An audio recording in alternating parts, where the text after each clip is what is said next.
আসসালামু আলাইকুম গাইস। আপনাদের একটু ভালোবাসা দিতে, নিজেও মনে করেন নিতে চলে আসলাম মনে করেন গ্রামের সেই কচুরি ফোনার ভিতরে।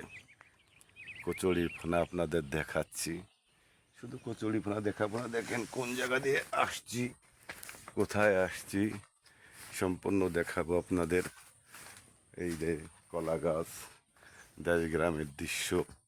আপনারা ঢাকায় থাকেন, শহরে থাকেন, যারা শহরে থাকেন বিশেষ করে তারা এই সমস্ত দৃশ্য অবশ্যই দেখতে পারেন না, কারণ ওখানে তো সম্পূর্ণ বিল্ডিং, দেখতে পারেন না। এটা দিনের বেলা বলে মনে করেন আপনাদের দেখাচ্ছি, এটা সড়কের মতো দেখা যাচ্ছে, কিন্তু একটু পরে এখানে মনে করেন এমন ওই অবস্থা হবে যে এখানে মানুষ আসতে পারবে না, এখানে মানুষ আসতে ভয় পাবে। ঠিক আছে, এটা একটা জঙ্গল এরিয়া, ডাঙ্গার ভিতরে।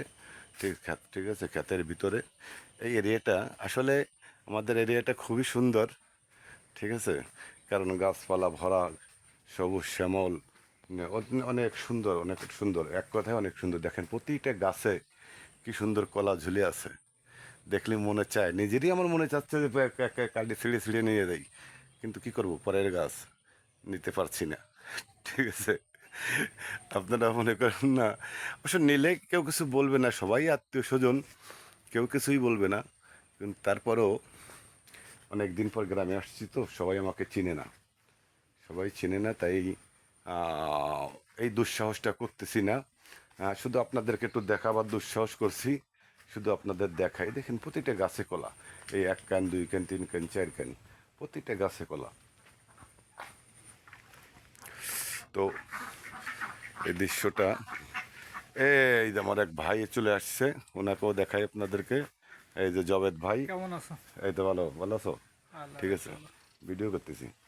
তো আপনাদেরকে দেখাচ্ছি যে আসলে আমাদের এলাকাটা এতই সুন্দর, এতই সুন্দর, আসলে যত দেখি তত মনে করেন দেখতে মন চায়, মুখ মুখ ফিরেতেই মন চায় না। ঠিক আছে, চোখ ফিরেতেই মন চায় না। এই দেখেন, এটা মাছের ঘের, এখানে সাদা মাছও আছে, চিংড়ি মাছও আছে। এই ঘেরটা হচ্ছে আমার ভাই বেটার, ওর নাম মুকুল, এই ঘেরটা ওর। তো এই ঘেরটাও মনে করেন অনেক সুন্দর। আসলে এসব দেখতে ভালো লাগে।